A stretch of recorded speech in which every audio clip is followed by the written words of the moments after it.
Bismillahirrahmanirrahim.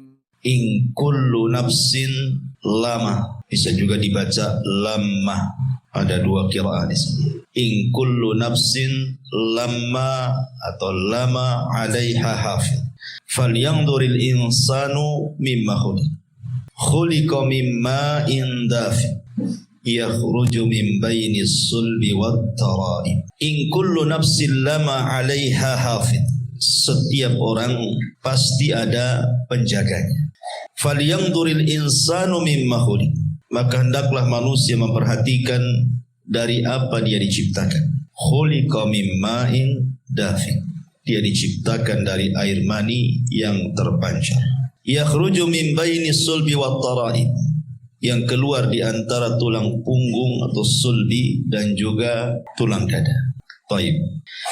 Ma'asyiral muslimin yang dimuliakan Allah Subhanahu wa taala. Allah Subhanahu wa taala adalah zat yang maha rahim, penyayang. Salah satu bentuk kasih sayangnya adalah Allah menjaga kita. Dan Allah Subhanahu wa taala berfirman di dalam surah Yusuf ayat 64, "Fallahu khairun hafidha wa huwa arhamur rahim." Maka dialah Allah penjaga terbaik bagi kita dan dia maha penyayang di antara hamba-hambanya yang penyayang. Kita lihat pada diri kita sendiri ketika kita berada di perut ibu kita, masih dalam segumpal air mani. Siapa yang menjaga kalau bukan Allah Subhanahu wa taala? Padahal posisi segumpal mani itu belum kokoh dalam rahim seorang ibu. Makanya kita lihat kalau ada wanita hamil muda, biasanya disuruh untuk istirahat karena akan mudah keguguran, apalagi di bawah usia 4 bulan. Tetapi karena Allah Subhanahu wa taala telah memberikan penjagaan, dari segumpal mani berubah menjadi segumpal darah. Kemudian Allah jaga lagi. Dari segumpal darah Allah ganti menjadi segumpal daging. Dan Allah bentuk, Allah jaga lagi. Bahkan Allah sediakan rezeki. Kemudian setelah dia keluar dari perut ibu, kemudian menjadi bayi, Allah jaga lagi. Sampai dia menginjak anak-anak, remaja, dewasa, sampai seusia antum ini Allah jaga. Diberikan rezeki, rumah, tempat tinggal, pekerjaan, dan begitu seterusnya. Siapa yang memberikan penjagaan ini? Allah Subhanahu wa taala. Makanya Allah mengatakan fallahu khairun hafidh. Dialah sebaik-baik penjaga kita. Kalimat hafidh di dalam ayat ini, hafidh itu ada dua macam. Ulama tafsir mengatakan pertama hifdhu ar-riayati wal himayah dan yang kedua hifdzul muraqabati. Jadi maknanya in kullu nafsin lama 'alaiha hafidh. Bahwa setiap manusia, setiap jiwa itu Allah Subhanahu wa taala pastikan ada penjaganya. Yang pertama hifdzur riayah wal himayah. Artinya Allah Subhanahu wa taala menjaga kita dalam kondisi apapun dari hal-hal yang kita benci. Seperti umpamanya antum berjalan di jalan raya, harusnya antum ketabrak atau mungkin antum nabrak. Tidak jadi ketabrak dan tidak jadi nabrak. Siapa yang menjaga? Allah. Atau antum kemudian harusnya berjalan di sebuah jalan samping parit, harusnya antum jatuh. Ataupun antum jatuh betul-betul, tetapi terkadang tidak ada apa-apa, tidak ada luka, tidak ada apa-apa. Allah selamatkan. Siapa yang menjaga? Allah. Antum tidur di teras, tidak ada juga binatang-binatang masuk ke lubang hidung, telinga, dan begitu seterusnya. Siapa yang menjaga? Allah. Itu namanya hifdzur riayah wal himayah. Allah memberikan penjagaan kepada kita. Tetapi ada juga maknanya adalah hifdzu al-muraqabah. Ini yang paling penting kita bahas. Hifdzu al-muraqabah. Sebelum saya jelaskan hifdzul muraqabah, yang pertama saya katakan hifdzur riayah wal himayah, tadi dalilnya. Allah Subhanahu wa taala mengatakan lahu muaqibatun min baini yadayhi wa min khalfihi yahfadzuna min amrillah. Bagi manusia ada malaikat-malaikat yang Allah tugaskan mengikutinya bergilir-gilir. Di mana? Di muka, di belakang, mereka menjaganya di amrillah, atas perintah Allah. Jadi Allah memerintahkan malaikat untuk menjaga setiap manusia. Kiri, kanan, depan, belakang, atas, bawah. Allah jaga kita. Ini namanya sekali lagi adalah hifdzu ar-riayah wal himayah tadi. Adapun yang kedua hifdzul muraqabah. Maksudnya hifdzul muraqabah itu Allah Subhanahu wa taala mengutus para malaikat-malaikat yang senantiasa muraqabah, memperhatikan kita, mencatat seluruh perkataan kita, mencatat seluruh perbuatan kita. Dan ini adalah isyarat firman Allah Subhanahu wa taala, wa inna 'alaikum lahafidin kiraman katibin.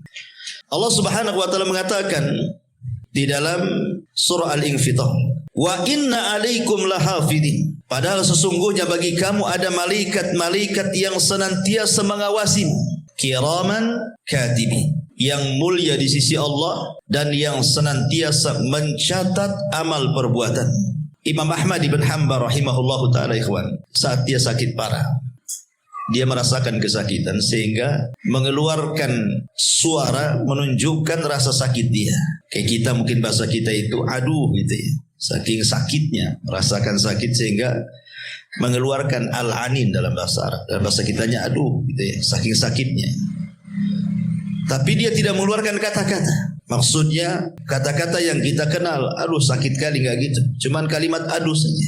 Jadi ada muridnya di samping Imam Ahmad itu menasihati Imam Ahmad dan mengatakan, ya Imam, innal anina kaulun wal kaulu yuktab. Wahai Imam, sesungguhnya suara erungan orang sakit itu dianggap kata-kata dan setiap kata-kata pasti dicatat. Dan Allah mengatakan, wa ma yalfidu min qaulin illa ladaihi raqibun atid. Dan tidaklah ucapan manusia kecuali dicatat oleh raqib dan atid. Langsung terdiam Imam Ahmad. Subhanallah. Ya. Padahal dia merasakan sakit luar biasa. Kalau kita bukan ngereng saja, muring-muring. Gitu ya. Imam Ahmad tidak muring-muring, artinya enggak mengeluarkan kata-kata gitu ya. Hanya adu saja. Ketika diingatkan muridnya bahwa kalimat adu adalah kalimat dan kalimat akan dicatat, langsung terdiam dia. Takut dicatat itu bagian daripada sebuah keburukan. Makanya, ma'asyiral muslimin yang dimuliakan Allah Subhanahu wa taala, seseorang itu penting untuk menjaga kata-kata. Karena kalau kita melihat di masyarakat ikhwan, ada kata-kata itu sadar ataupun tidak, entah karena kejahilan atau memang tidak tahu hukumnya, terkadang dia mengucapkan kalimat tanpa sadar bahwa kalimat itu sebenarnya perbuatan dosa. Saya akan contohkan beberapa kalimat-kalimat yang suka dibicarakan di masyarakat. Seperti umpamanya kalimat-kalimat terkejut. Saya sering mendengar itu kalimat astaga. Pernah mendengar? Ada lagi ditambah astaga naga. Ada naganya pun ada. Gitu. Coba. Orang terkejut bilang astaga. Mungkin astagfirullah itu maksudnya gimana itu? Saya sering dengar itu kalimat seperti itu. Ya. Apa maksudnya? Siapa astaga ini? Disebut-sebut pula astaga. Kalau astagfirullah mungkin kan gitu ya. Tapi ada juga yang kemudian maksudnya baik, tapi salah meletakkan makna. Contoh umpamanya kalimat subhanallah dengan masya Allah, ya kan? Subhanallah itu berarti maha suci Allah. Seharusnya diucapkan ketika melihat atau mendengar sebuah keburukan atau hal-hal yang tidak baik. Jadi kalau antum mendengar, melihat hal-hal yang buruk atau tidak baik, ucapkan subhanallah, ya. Tapi kalau seandainya antum melihat sesuatu yang baik ataupun mendengar sesuatu yang indah, sesuatu yang enak didengar, maka kita akan masya Allah. Jangan pula ditukar, kan itu masyarakat tukar-tukar ya. Kalau lihat yang baik subhanallah, bukan subhanallah, masya Allah. Mana dalilnya? Suatu ketika Nabi SAW mendekati Abu Hurairah radhiyallahu an. Abu Hurairah ini lagi junub, ya, dan dia tidak mau ke majelis Nabi, malah menjauh pergi gitu.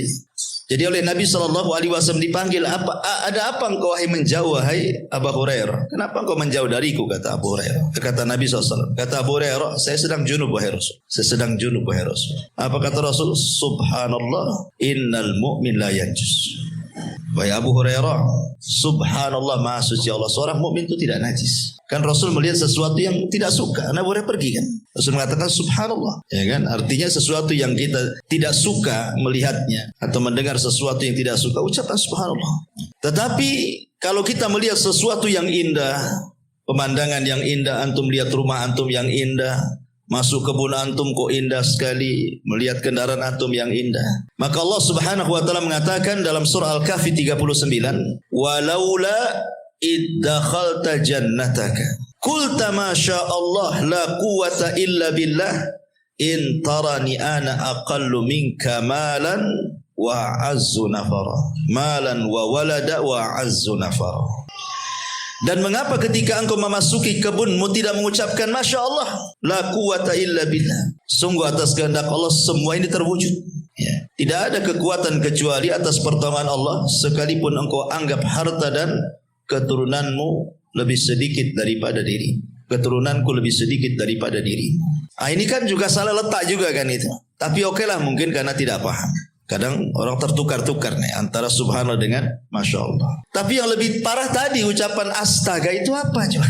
Apa artinya astaga? Siapa yang tahu? Itu bahasa apa astaga itu? Apalagi ada naganya lagi. Ya, astaga naga. Tak tahu lah ada naganya. Udah naga-naga itu dah agama-agama gak jelas. Ya. Mungkin nyembah naga. Tapi yang jelas bahwa kalimat-kalimat ini kan tidak boleh. Kalau memang kita terkejut, lihat terkejutnya. Kalau terkejutnya melihat sesuatu yang tidak suka, ucapkan subhanallah. Kalau terkejutnya melihat suka karena tiba-tiba ada uang banyak depan, Masya Allah, alhamdulillah kan gitu ya. Itu harusnya kalau terkejut-kejut, bukan astaga. Kan masalah ya. Atau umpamanya contoh yang lain ya. Umpamanya kita melihat seseorang yang Allah berikan nikmat, entah pekerjaannya bagus, kemudian juga diberikan harta yang banyak, rumahnya bagus, kendaraannya bagus, kaya, ya, atau mungkin dapat jabatan. Ya. Terkadang ada orang itu yang mungkin hasad sehingga terkeluar kalimat, orang kayak gitu kok bisa kaya itu. Orang kayak gitu kok bisa kaya itu. Dari mana dia itu? Hanya pihak tuyul lah. Jadi kalimat orang kayak gitu kok bisa kaya, ya, nggak pantas dan begitu seterusnya. Ini tidak bisa. Kalimat seperti itu tak boleh. Kenapa? Karena dalam hadis Abdullah ibn Mas'ud radhiyallahu an, Nabi SAW mengatakan, Innallaha qasama akhlaqakum kama qasama arzaqakum. Allah Subhanahu wa taala sudah membagi akhlak kalian itu seperti membagi rizki kepada kalian. Kita kan tidak tahu urusan orang. Entah dia punya pekerjaan, entah apa, kan kita tidak tahu. Nggak ada urusan dan kita juga tidak boleh ngurus orang. Makanya Al-Imam Ibnu Katsir rahimahullah ta'ala ketika memberikan catatan kepada surah Asy-Syura ayat 27, walau basatallahu rizqa li ibadi la baghaw fil ardi walakin yunazzilu biqadari ma yasha innahu bi ibadihi khabirun basir. Kalau Allah Subhanahu wa taala membentangkan rizki pada hamba-hambanya, terkadang ada sebagian hamba itu melampaui batas di bumi. Tetapi Allah Subhanahu wa taala terkadang memberikan sesuai dengan kadar yang bisa dipikul hambanya sesuai dengan kehendaknya. Ada hadis kursi yang mengatakan, inna min ibadi, sesungguhnya di antara hamba-hambaku, laman la yasluhu illal ghani, memang dia tidak pantas kecuali jadi orang kaya. Walau afqartuhu lafasada, kalau seandainya aku miskinkan dia, rusak dia. Tetapi ada hamba-hambaku itu la yasluhu illal faqr, tidak layak kecuali dia memang harusnya jadi orang fakir aja, tidak bisa kaya dia. Kenapa? Lau agnaituhu, kalau seandainya aku berikan kekayaan, tentu dia akan rusak agamanya. Jadi kaya miskin itu kan urusan Allah. Berhasil atau tidak itu urusan Allah. Jangan ngurus keberhasilan orang gitu dengan mengeluarkan kata-kata seperti itu. Ada pantas dia di situ. Orang kayak gitu kok bisa kaya, orang kayak gitu kok bisa jadi ini. Itu urusan dia. Tidak perlu ngurus orang. Ya. Karena kalimat-kalimat seperti ini bertentangan gitu ya. Tidak boleh. Ini contoh kedua. Contoh ketiga, atau sebaliknya melihat orang kena musibah, entah bengkrap usahanya, entah kena penyakit badannya, entah kemalangan badannya dan begitu seterusnya. Pokoknya melihat orang itu diberikan ujian, ekonominya, keluarganya, badannya, dan begitu seterusnya. Dengan kematian, dengan kekayaan, dengan dengan kefakiran, dengan gulung tikar usahanya dan lain-lain. Tiba-tiba kemudian kita nyeletuk gitu kan. Kasihan ya. Sering kita ngomong bilang kasihan sama orang. Kasihan kali dia. Ikhwan, antum harus paham bahwa Allah memberikan musibah itu karena ada beberapa sebab. Salah satu penyebabnya adalah untuk mengangkat derajat. Masa orang mengangkat derajat itu bilang kasihan? Hah? Sedang diangkat derajatnya itu bilang kasihan. Jadi kalau bisa nggak usah diangkat derajatnya gitu. Tapi segitu derajatnya kan. Nah begitu. Bisa saja Allah sedang mengangkat derajatnya. Makanya dalam sebuah hadis Rasul mengatakan ma yusibul mu'min min syaukatin fama fawquha illa rafa'ahu Allahu biha darajat. Tidaklah seorang hamba diberikan ujian walaupun hanya satu tusuk duri di kakinya, boleh jadi Allah sedang mengangkat derajatnya. Antum bilang kasihan. Harusnya antum bilang ya inna lillahi wa inna ilaihi raji'un. Idza asabatkum musibatun qalu inna lillahi wa inna ilaihi raji'un, kan itu kan bahasa. Ya. Jadi lihat, atau mungkin dalam bentuk teguran. Mungkin dia melakukan dosa, Allah tegur supaya dia tobat. Masa antum bilang kasihan? Biar dia enggak tobat-tobat gitu. Jadi lihat ya, ini kan bahasa-bahasa ini kadang-kadang enggak dikontrol gitu. Apakah bahasa ini menentang dalil ataukah tidak? Ya. Atau contoh lainnya seperti orang yang mencela zaman, mencela waktu. Kan sering di masyarakat itu orang yang mencela waktu. Ya wajar, zaman ini zaman edan kan itu. Oh, masa zaman diedan-edan kan? Orang yang edan bukan zamannya. Dari dulu zaman tuh ya kayak gini saja. Terbit matahari, terbenam dan gitu seterusnya. Jadi ada orang-orang itu yang mudah mencela waktu. Padahal Nabi SAW mengatakan dalam sebuah hadis, la tasubbud dahra fa innama ana dahrun. Jangan mencela waktu karena akulah yang membolak-balikan waktu. Tidak boleh. Ya. Ataupun contoh yang lain, ucapan mengandai-ngandai itu paling banyak di masyarakat. Ucapan mengandai-ngandai itu. Andai anakku tidak keluar, gak ketabrak dia. Ya. Coba andai saya nggak jalan ke sini, jalan ke sebelah sana, nggak lah terperosok ke parit katanya. Kalau seandainya bukan karena dokter ini, wah sudah dioperasi saya ini. Macam-macam kan mengandai-andai di masyarakat. Nggak boleh. Karena Nabi SAW mengatakan al-mu'minul qawi khairun wa ahabbu ilallah minal mu'minil dhaif. Wa fi kulli khairun ihris ala ma yanfa'uka wasta'in billah wa la ta'jaz wa in asabaka syai'un fala taqul law anni fa'altu kadza lakana kadza walakin qul qaddarallah wa ma syaa fa'al fa inna law taftahu amal syaitan.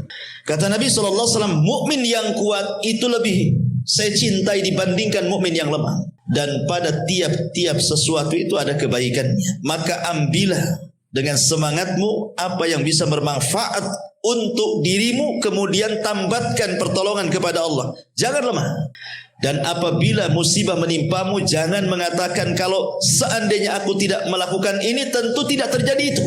Karena kalimat seandainya, andai-andai itu adalah membuka pintu syaitan, kata Rasul. Tidak boleh. Andai gitu, andai gini. Ya, jadi kalimat andai-andai itu tidak benar. Tapi yang betul katakan qaddarallahu wa ma syaa fa'al. Ya ini sudah takdirlah memang. Anak saya meninggal hari ini.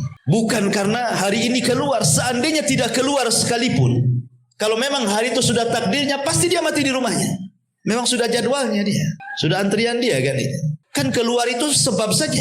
Matinya tetap hari itu juga gitu maksudnya. Jadi tidak bisa diandai-andai itu. Karena ini kalimat-kalimat yang menunjukkan apa? Penolakan takdir. Nah, ini bahaya. Menolak takdir itu. Ya. Atau contoh yang lain pamannya ucapan mencela penyakit. Ada orang yang mencela penyakit. Di zaman Rasul ada seorang wanita namanya Ummu As-Sa'ib radhiyallahu anha. Ummu Sa'ib ini karena sakit kepala diikat pula kepalanya dengan tali. Zaman dulu gitu karena belum ada bodrek mungkin. Ya diikatlah kepalanya supaya mengurangi rasa sakit kepala itu. Rasul mengatakan malaka ya Ummu Sa'ib. Apa itu kepalamu wahai Ummu Sa'ib? Tiba-tiba Ummu Sa'ib mengatakan di hadapan Rasul sallallahu alaihi wasallam, al-humma la barakallahu fi. Demam wahai Rasul, kepalaku sakit, semoga Allah tidak berkahi katanya. Maka Rasul mengatakan la tasubbil humma, jangan kau cela penyakit demam. Fa innaha tadhhabu khataaya bani Adam kama yadhhabul kiru khabathal hadid. Boleh jadi demammu itu bisa mengurangi dosamu. Nah gitu ya. Jangan dicela penyakit itu. Ini karena banyak orang-orang yang mencela penyakit. Kemudian juga merubah-rubah nama-nama Allah yang sudah jelas-jelas itu ismul nama-nama yang agung. Di masyarakat paling banyak. Abdurrahman dibilang Maman, Abdullah dibilang Dullah kan itu. Apalagi itu Mas. Masa coba? Enggak boleh. Nama Allah itu jangan dimain-mainkan. Kalau Abdurrahman ya Abdurrahman. Ngomong seperti itu. Ya Abdullah, Maman. Maman pula Abdurrahman jadi Maman. Coba kan. Ada nama Allah namanya Maman? Enggak ada. Masa Abdullah jadi Dullah? Pada Dul. Jadi enggak boleh kita ini, itu tidak ikhtiram, su'ul adab namanya ikhwan. Su'ul adab kepada Allah Subhanahu wa taala. Maka dalam kitab tauhid karya Syekh Muhammad bin Abdul Wahab ada bab namanya bab ihtiram bi asmaillah, menghargai nama-nama Allah Subhanahu wa taala. Jangan itu. Di zaman Rasul itu ada orang namanya Abu Syuraih. Kerjaannya tukang mengislah orang. Tukang di kabilahnya itu pokoknya kalau ada orang berselisih datang didamaikan. Ya, namanya Hani Ibn Kinti. Tetapi karena dia pandai mendamaikan orang, akhirnya orang-orang menyebutnya Abul Hakam. Hakam itu artinya yang pandai memutuskan perkara. Padahal namanya Hani. Jadi orang menggelari dia sebagai Abul Hakam, bapak pemutus perkara. Jadi dia datang kepada Nabi SAW dan mengatakan, ya Rasulullah, sungguhnya kaumku kalau berselisih mereka datang kepadaku. Dan aku berhasil dengan hukum yang aku terapkan mereka berdamai. Kebanyakan damai. Kata Rasulullah, ma'ahsana hada, alangkah indahnya perbuatan kamu. Tetapi orang ini mengatakan, kaumku menyebutnya Abul Hakam. Nah, Rasul mulai gak enak. Kata Rasul, kau punya anak berapa? 3. Siapa nama anakmu? Pertama Syuraih, yang kedua Muslim, yang ketiga Abdullah. Maka Rasul mengatakan, anta Abu Syuraih. Kamu Abu Syuraih, bukan Abul Hakam. Kan itu diganti sama Nabi. Ya. Kenapa demikian? Karena hakam itu milik Allah. Innallaha hakamun wa ilaihil hukm. Allah itu hakam. Semua hukum kembali kepada Allah. Jadi itu saja disalahkan. Apalagi mempermainkan nama tuh. Abdurrahman jadi Maman. Bahaya lagi. Bilang ya Abdurrahman, ya Abdullah kan gitu. Ini kan kalimat-kalimat di masyarakat ini kan enteng saja ngomong kayak gitu. Anda sedang tidak beradab dengan Allah. Hati-hati dicatat setiap ucapan kita itu. Ya. Atau ada sebagian ya mungkin praktisi-praktisi kesehatan, dokter-dokter yang lainnya ya kadang-kadang lagi ngobati pasien gitu kan. Ya mudah-mudahan kami upayakan, sisanya kita kembalikan kepada Allah. Masa Allah dikasih sisa pula. Sisanya kepada Allah kan. Ya kami upayakan lah mudah-mudahan sembuh. Ya sisanya kepada Allah katanya. Saya dengar kalimat kayak gitu. Ikhwan, ya. Masa Allah dikasih sisa? Nggak bisa. Karena Allah Subhanahu wa taala mengatakan dalam Al-Qur'an, "Qul innal amra kullahu lillah." Semua urusan itu milik Allah. Dari awal sampai akhir, bukan urusan kita. Kalau mungkin bahasanya ya kami usahakan. Tapi semua ini tergantung Allah. Nah, itu mungkin agak benar bahasanya. Tapi kalau disisain itu, nah itu nggak benar tuh kalimat sisa. Nah, sisanya saya kembalikan kepada Allah. Saya seolah-olah apa? Dia yang banyak, Allah yang sisa kan gitu ya. Nah, ini kan soal adab juga ya. Nggak boleh ngomong begitu. Dicatat tuh malaikat raqib atid. Ya. Atau umpamanya kalimat yang lain juga seperti di zaman Rasul ada orang yang datang kepada Rasul, Masya Allah wa sya'a wa syi'ta. Masya Allah wa syi'ta. Atas kehendak Allah dan kamu. Kata Rasul, jangan. Kalimat itu tidak benar. Katakan Masya Allah wahdah. Katakan atas kehendak Allah saja. Jangan bawa aku. Dan ini kalimat yang paling afdal. Sekalipun harus bawa orang, jangan pakai dan. Jangan pakai waw. Tetapi kalimat summa kemudian. Kalau bukan karena Allah kemudian, nah itu nggak apa-apa. Yang lebih parahnya Allah sudah tidak dibawa-bawa, orang lain makhluk Allah pula yang dibawa. Ya itu semua berkat kamu, katanya. Lah berkat kamu pula, Allahnya mana? Ya harusnya ini semua berkat Allah kemudian kamu kan itu. Ya ini semua karena kamu juga. Nggak boleh kalimat seperti itu. Itu syirik asghar. Walaupun hatinya yakin Allah semua berkehendak, tapi dalam Islam itu ucapan orang dijaga. Ya. Wa in kullu nafsin lama 'alaiha hafid. Ada penjaganya, ada yang catat loh. Yang sembarang ngomong itu.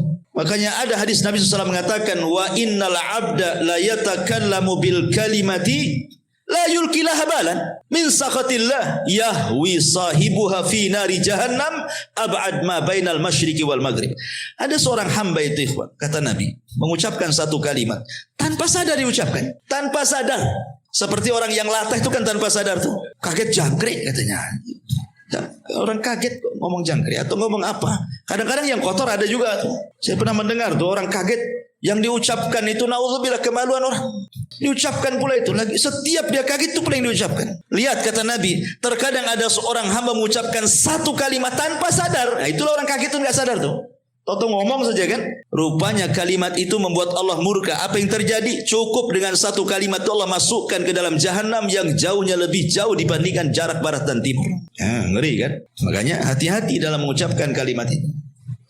Atau mungkin di masyarakat juga ada yang ngomong gini, saya haramkan yang injak rumahku katanya. Mungkin berselisih. Awas saja, saya haramkan, tidak boleh injak lagi di rumah saya katanya. Nah, bisa ikhwan antum haram-haramkan. Haram halal itu urusan Allah. Kecuali antum melihat dosa. Ada orang berbuat riba, berbuat maksiat, haram akhirnya tidak boleh. Tidak apa-apa. Karena memang riba ya Allah yang haramkan. Zina Allah yang haramkan. Ghibah Allah yang haramkan. Kalau jelas kan. Lah antum berselisih antum ngomong saya haramkan dia masuk ke rumah saya. Emangnya Allah mengharamkan masuk ke rumah antum? Tidak bisa. Makanya Allah Subhanahu wa taala katakan dalam Al-Qur'an, wala taqulu lima tasifu alsinatikum al-kadhiba hadza halalun wa hadza haram. La boleh mengatakan ini halal ini haram, itu urusan Allah. Allah lah yang mengharamkan, Allah lah yang menghalalkan. Makanya Nabi SAW saja ketika dia berjanji untuk tidak minum madu gara-gara dia melihat kecemburuan Aisyah dan Hafsah ketika dia mampir di rumah Zainab, dia minum madu. Cemburulah Aisyah dan Hafsah ini dan mengatakan, Rasul kayaknya kamu sudah makan buah yang makanan yang bau tapi enak, tapi bau. Ya. Kata Rasul, tidak, aku minum madu. Oh, enggak wahai Rasul. Sepakat pula Aisyah dan Hafsah ini karena cemburu. Akhirnya Rasul mengatakan, ya kalau gitu saya tidak akan minum madu selamanya, kata Rasul. Turun ayat, ya ayuhan nabi lima tuharrimu ma ahallallahu lak tabtaghi mardata azwaji. Nabi, jangan kau haramkan sesuatu yang Allah halalkan hanya mencari keridhaan istrimu, katanya Allah. Jadi urusan halal haram itu urusan Allah. Tiba-tiba antum mengatakan saya haramkan dia masuk ke rumah saya. Ini hati-hati loh. Ya mungkin maksudnya itu dia tidak mau nginjak rumah dia, tapi jangan menggunakan kalimat seperti itu maksudnya. Jangan menggunakan kalimat halal haram, itu urusan Allah. Nah, ini kan kalimat-kalimat seperti ini kalimat-kalimat bahaya. Dan yang lebih parah lagi tukang laknat. Ya. Tukang laknat. Ada orang nonton bola ya, gara-gara kalah itu, gara-gara gol itu, dimaki tuh pemain. Anjing orang ini katanya. Masa enggak bisa gol kan? Lah, kok orang apa urusan antum dengan pemain bola? Kenapa dianjing-anjingkan orang itu? Seandainya antum yang main di situ mungkin lebih anjing lagi. Enggak bisa lagi antum. Mungkin gak dapat bola di lapangan itu. Antum bisa mencela, nengok YouTube lo bisa mencela. Oh goblok kamu. Orang lo digoblok-goblokin, nggak kenal pun tidak, hanya gara-gara nonton aja, entah nonton apa digoblok-goblokin orang itu. Jadi ini kan tukang laknatnya, hati-hati kan. Kadang-kadang mungkin dululah seandainya kita ini pernah jahiliyah suka mengucapkan kalimat bertobat, itu kalimat laknat. Nabi SAW sampai mengancam, la yakununa al-la'anuna syufa'a yaumal qiyamah wala syuhada yaumal qiyamah. Tukang laknat itu tidak akan dapat syafaat, bahkan tidak jadi saksi pada hari kiamat. Diancam dengan enggak dapat apa-apa loh ya. Makanya di sini Allah Subhanahu wa taala mengatakan bahwa di antara makna hafid adalah hifdzul muraqabah. Artinya Allah mengutus malaikat-malaikat itu yang menjaga kita dengan cara mencatat. Semua kata-kata kita dicatat. Tidak ada satupun kata-kata yang keluar kecuali dicatat. Sehingga ulama mengatakan kata-kata manusia itu ada 3. Ada yang terkandung dosa secara mutlak, ada yang terkandung pahala secara mutlak, ada yang tidak terkandung dosa dan juga pahala. Tiga-tiganya dicatat kata para ulama. Baik yang mengandung dosa secara mutlak dicatat, mengandung pahala secara mutlak dicatat, ataupun yang tidak mengandung dua-duanya dicatat. Tapi apakah kemudian tiga-tiganya dihisab? Wallahu a'lam. Ada yang mengatakan yang dihisab adalah yang kata-katanya mengandung pahala secara mutlak dan yang mengandung dosa secara mutlak. Yang tidak mengandung pahala dosa tidak dihisab. Ada yang mengatakan tiga-tiga dihisab. Naudzubillah. Jadi makanya dari sini penting seseorang itu untuk menjaga lisan. Makanya ulama mengatakan salah satu obat supaya kita bisa menjaga lisan itu, maksudnya untuk mengeluarkan kata-kata yang jelek akhirnya dicatat keburukan. Karena kata-kata itu apalagi dalam bentuk tulisan, ikhwan, dan tulisan itu sudah menyebar, sulit untuk ditarik. Sulit, ya. Kata-kata baik lisan ataupun tulisan kalau sudah menyebar, macam mana untuk menariknya coba? Antum gibai orang di depan orang, orang ini akhirnya ngikuti menukilkan perkataan antum kepada orang. Akhirnya orang itu menukilkan perkataan dia dari kita. Terus kemana-mana kan? Siapa yang bisa menarik kata-kata itu semua? Atau tulisan, copy paste share, sama share. Gimana cara narinya? Walaupun di akun antum sudah antum hapus, tak bisa. Makanya pada hari kiamat dalam surah Yasin Allah mengatakan, yauma nakhtimu ala afwahihim wa tukallimuna aydihim wa tashhadu arjuluhum. Di hari di mana lisan terkunci, tangan pula bicara, kaki pula jadi saksi. Ya. Maka yang pertama kata para ulama, biasakan al-haya'u minallah wa min ibadillah. Tanamkan sifat malu dari Allah dan dari hamba-hambanya. Malu. Karena perkataan yang turun temurun dari para nabi itu, apa kata Rasulullah? Illam tastahi fasna masyita. Kalau engkau tidak punya rasa malu, lakukan, ucapkan sesuka kamu. Maka tanamkan rasa malu. Yang kedua, al-khawfu minallah.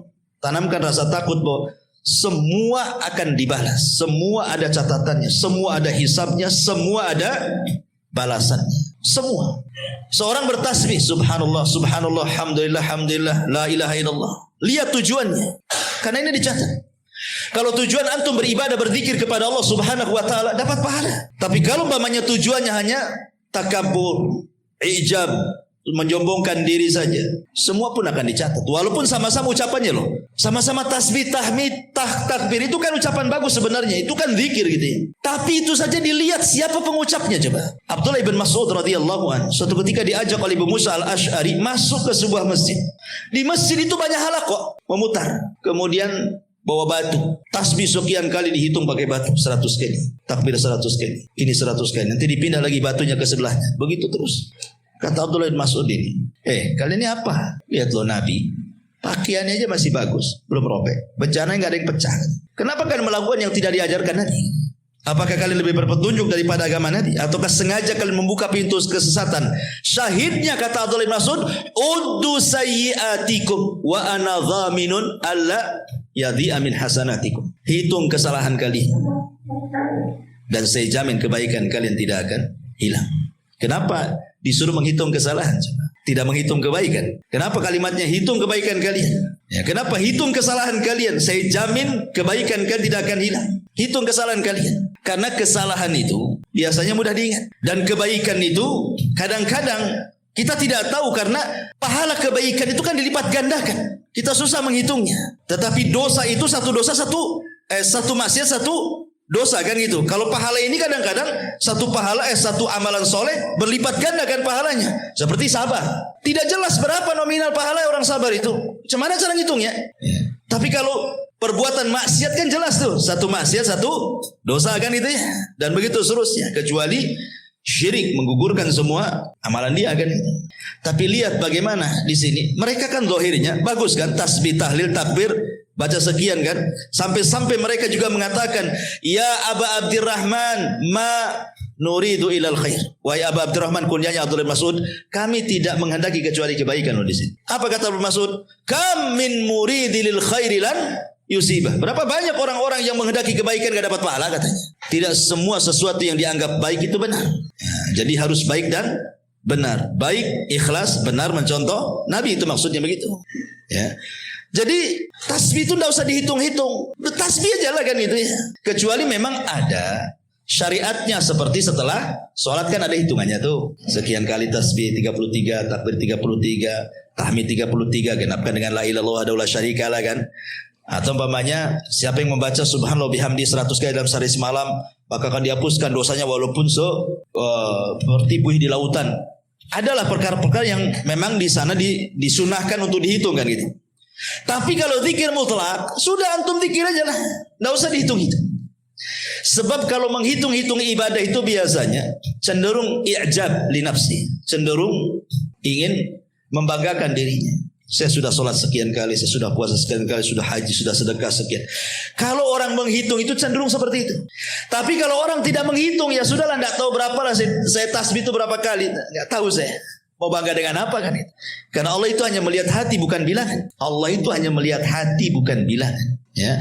Tetapi syahidnya di sini, walaupun ucapannya sama, tasbih, tahlil, takbir, dicatat juga kan? Tapi tidak satu catatan, lihat kepada niat kan? Kalau niatnya hanya untuk i'jab saja, membanggakan diri, lain catatannya.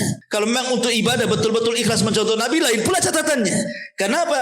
Karena Allah mengatakan wa man ya'mal mithqala dzarratin khairan yara wa man ya'mal mithqala dzarratin syarran yara. Lihat di situ, ada yang baik, ada yang jelek. Walaupun itu zahirnya nampak zikir, apalagi bukan daripada itu. Seperti yang contohkan tadi, ucapan-ucapan di masyarakat itu. Ya. Maka dari sini ma'asyiral muslimin yang dimuliakan Allah Azza wa Jalla, biasakan takut. Ya, yang kedua, langkah kedua al-khaufu minallah. Sehingga dengan rasa takut mendorong tidak sembarang mengucapkan sesuatu. Yang ketiga, sibukkan dengan perkara-perkara yang manfaat untuk akhirat. Supaya kita tidak mudah ngomong macam-macam. Sibukkan dengan perkara lain. Umpamanya ini satu ruangan nih, maaf ibu-ibu ya, kawan lagi gibah nih, kita mau keluar pula dari situ, malas gitu ya, segan, gak enak. Ya sudah, sibukkan aja zikir bu.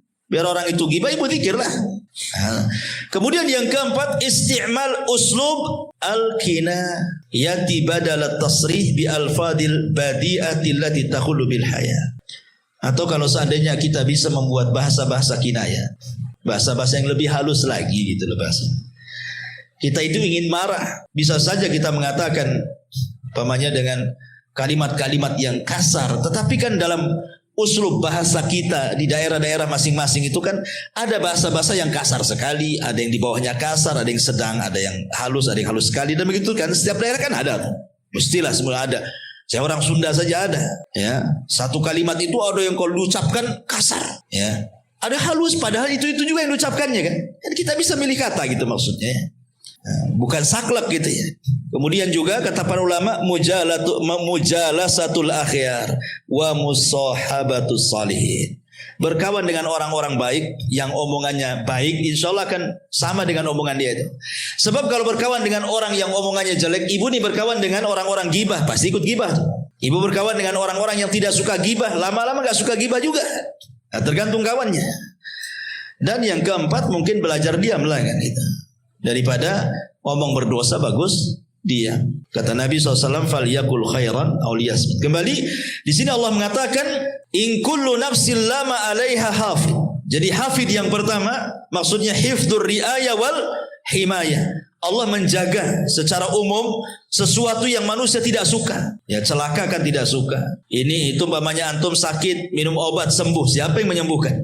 Allah. Apa gunanya disembuhkan? Menjaga antum. Supaya antum bisa kerja lagi, bisa ngurus keluarga lagi, bisa ibadah lagi. Allah yang jaga.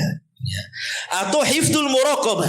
Allah utus malaikat-malaikat itu yang betul-betul mengawasi kita. Wa inna alaikum lahafidin. Siapa hafidin? Kiraman katibin, yang mencatat. Jadi setiap amal kita dicatat dan dijaga catatannya. Setiap ucapan kita dijaga dan dicatat, sehingga amal dan perbuatan inilah yang sebagai bukti kita di hadapan Allah Subhanahu wa ta'ala. Bahwa inilah saya sudah banyak berzikir, banyak melakukan amal soleh ini ya Rob ini. Makanya dengan bangganya nanti pada hari kiamat, orang-orang yang mampu mengambil dengan tangan kanannya catatannya apa? Ha umuqra'u kitabiyah. Lihat catatanku katanya.